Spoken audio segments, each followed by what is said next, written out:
All right, what's going on, boys? It's Keg from Rum Pure Bets, back with another UFC Fight Night main event breakdown video. Probably touch on a couple more fights on the main card than the main event, but I'll try to keep it short.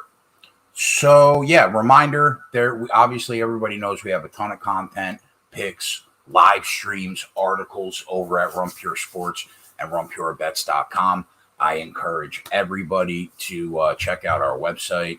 You could use the promo code BETS25 off. It'll get you 25% off the first week or month. I think it's worth it. We're profitable long term. Tons of action on the board today. JJ has NCAA tourney picks. Spread and Tyler banging away at the NBA. I have UFC and NASCAR, obviously, every weekend. Joey started MLB season previews. So we're off and running. All right, main event, Curtis Blaydes, Chris Daukaus. I think that Chris Daukaus is in a really tough spot here. That's what I think. And I think it's really unfortunate that the UFC would give him this fight directly after he just got knocked out by Derek Lewis 4.5 months ago. But nevertheless, that's where Chris Daukaus is. At one time, him and Tom Aspinall, top two prospects in the UFC. Tom Aspinall shoots through the roof, and Chris Daukaus is starting to fall through the basement because I think he's in for a tough day. Curtis Blaydes is a real problem. He is elite. He's just under the cream of the UFC heavyweight division, right? And Chris Daukaus is not there yet.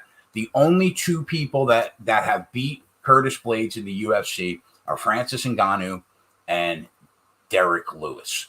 And when Curtis Blaydes went down against Derek Lewis with that freaky KO, he was a minus 1,200 favorite. So really, I think if they fought again, Curtis Blaydes wins. So I really think Francis Ngannou right now, Cyril Gane, are the only people that can handle Curtis Blaydes right now, in my opinion. Now, Chris Daukaus, I like him, but let's be honest. The kid's still learning on the job. He shouldn't even be a heavyweight. He's really a 205er. He should go down to light heavyweight, but I don't know why he won't. He stays there. And you can see with the big boys, he is severely undersized, right? And Curtis Blaydes, and he's going to need that size today. Why? Curtis Blaydes, world-class wrestling. And he's got dynamite in his hands.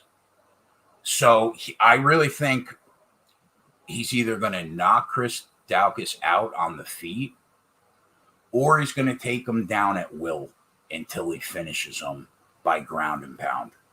And I really don't see it any other way because this could be one of those 5-round fights where if it goes to the full 5, Curtis Blaydes ends up with 15 takedowns.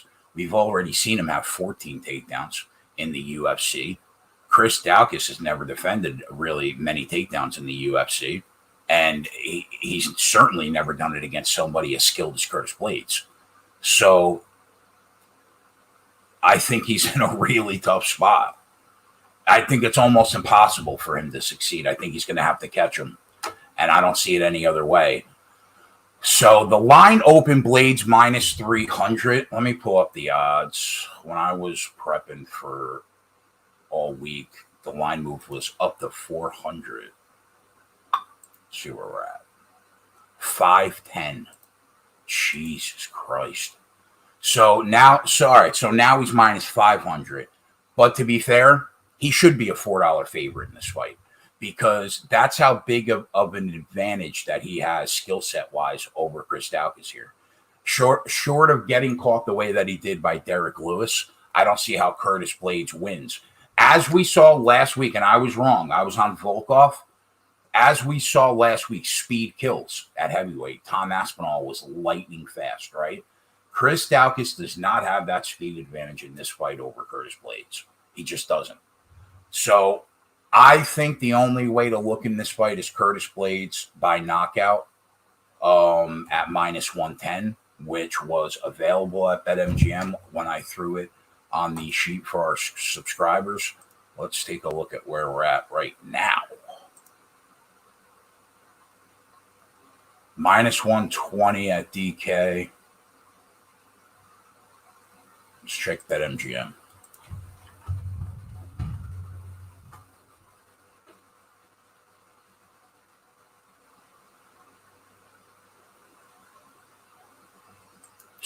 Seems like a good weekend to make some money, boys.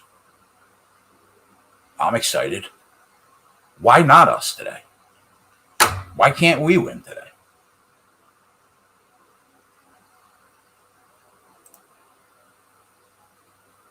All right, where are we at? You could still get them by knockout at minus 110 at BetMGM. So we'll go with that number. That's fine. All right.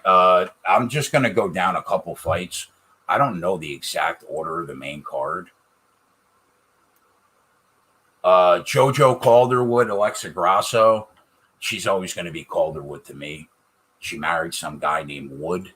She's always going to be Calderwood. All right. So when I was looking into this fight, there was really only one stat I wanted to check, and it was the Alexa Grasso, Joanne Calderwood disparity in significant strikes landed per minute. Because we know, like JoJo Calderwood, like Caitlin Chukagian, JoJo Calderwood throws a ton of volume, right? About 7 strikes a minute, 6.7, I think. So I figured that if Alexa Grasso was a couple significant strikes per minute, less than her, less than 2, I'd be okay. Why? Because I think that Alexa Grasso has elite footwork in the cage, not quite Rose Namajunas level, but really, really good. And I think that she'll be able to at least evade 1 significant strike per minute more than the average fighter in the UFC. The other thing was she's gonna land the more significant punches. JoJo Calderwood doesn't carry power. I think Alexa Grasso carries more. So I think the damage probably knocks off that other significant strike. So for me, it's Alexa Grasso by decision here. The problem is that the book priced us out. The first time I saw the number, it was minus 150. And if I'm being honest, I think that's a little rich. I was down to get on Grasso by decision. That's a little expensive for me, minus 150 on a decision prop. I mean, don't get me wrong. It is women. I understand that women go to the cards far more often than men, but still. Let's see if the numbers come down at all. Minus 140 at FanDuel. Meh. I guess. Am I going to bet it? Probably not. But if you're asking me what's the pick in the fight, Keg, I think probably Alexa Grasso by decision. Askarov, Kai Kara France. Banger of a fight. So I was talking about this yesterday on the show with the boys on the DFS side. I think Askarov is going to be a world champion.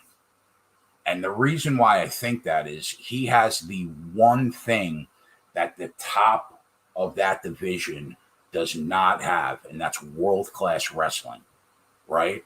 Davison Figueiredo's a monster, elite striker, has power. Brandon Moreno, elite striker, throws a ton of volume. They both grapple pretty well, right?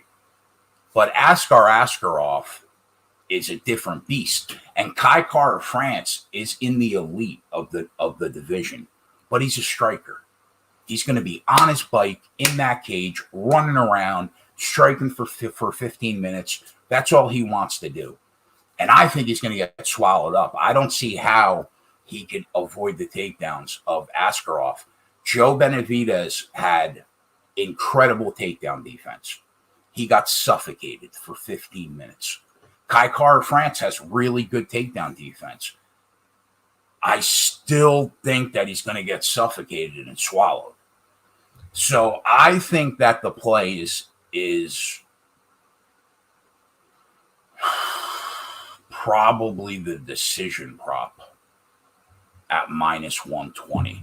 That feels like the path to me. Suffocation for 15 minutes. And then he gets the next title shot. Whoever wins, Figueiredo Moreno 4. Now, the offshore market opened around minus 200. I never saw that number. Last time I checked, he was minus 400.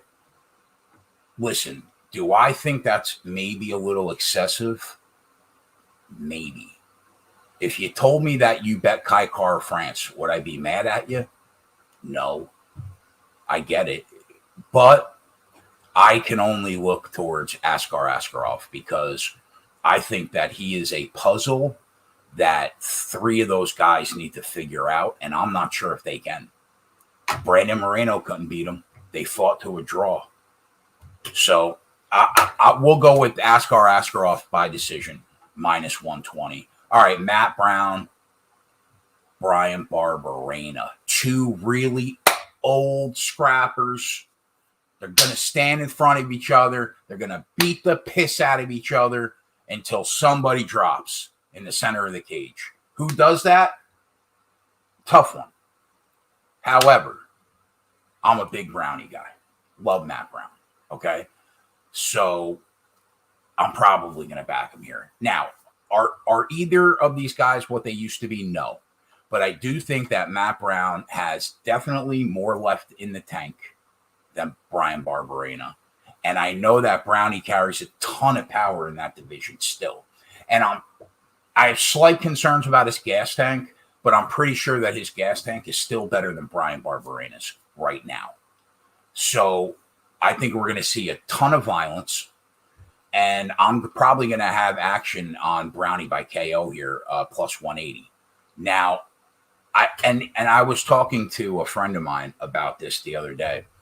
I do think that the odds tell you everything you need to know in this spot. These 2 guys were minus 110, right? They were a pick 'em all week.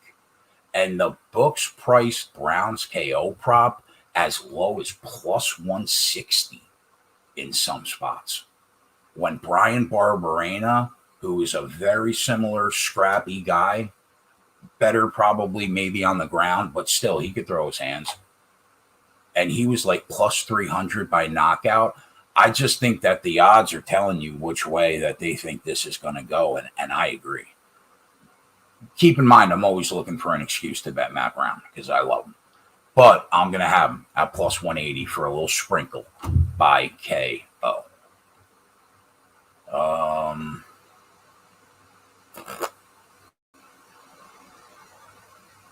I think that's the main card. Let me check.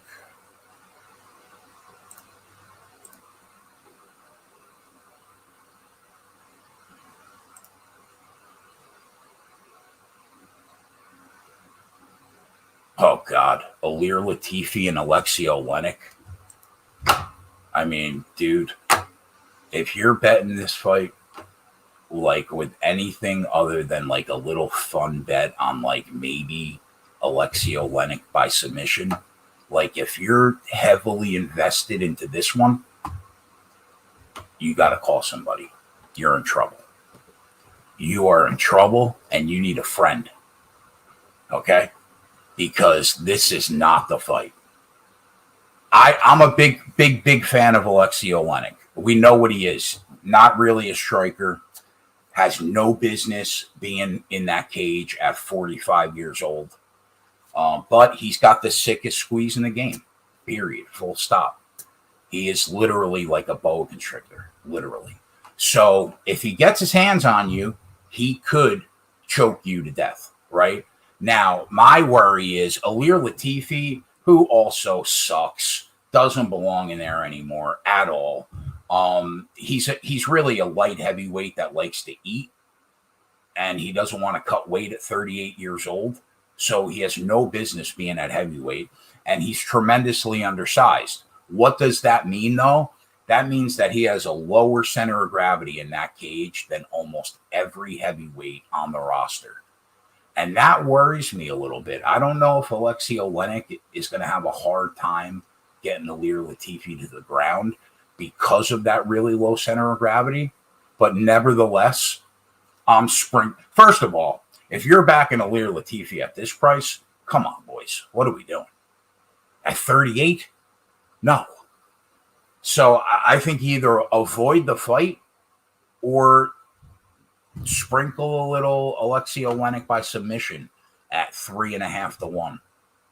That's probably what I'll do for a little fun sweat.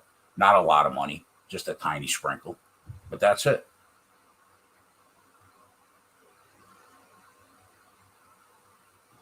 Yeah, I think that's the main card. Oh, Mark DeCasey and Slavaklaus is on the main card. Another tough one to call.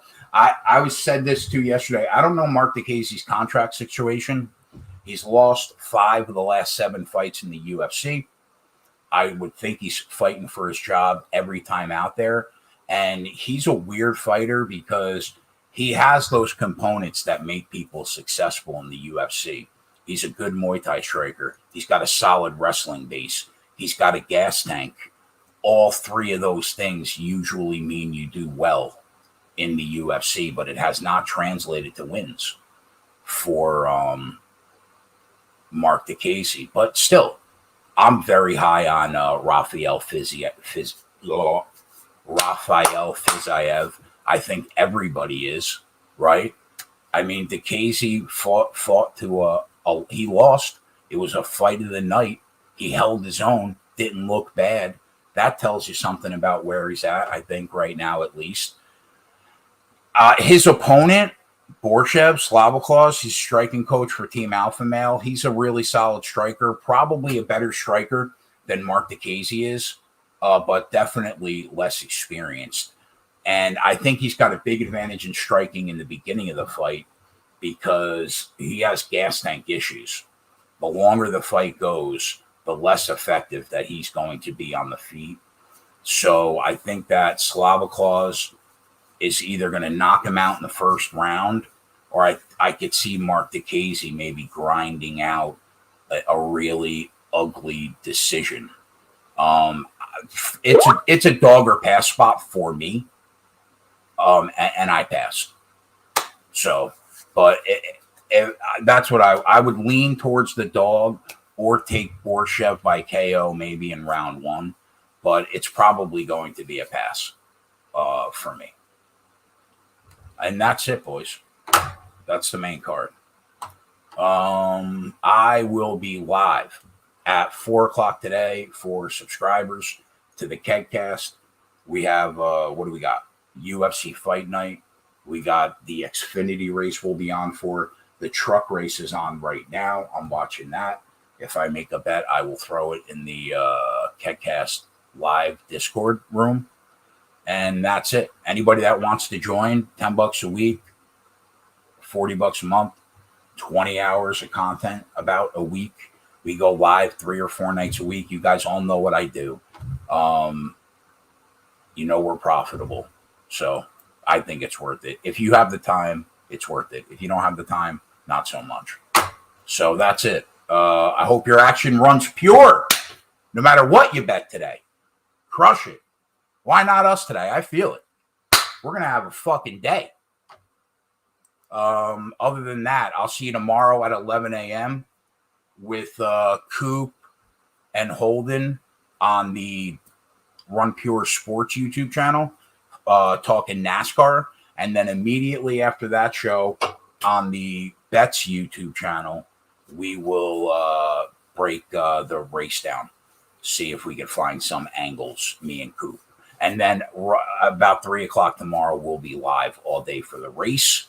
We got college basketball games going on all day. It's a good time to be alive. So I hope you guys crush it. I'll see you tomorrow. Later.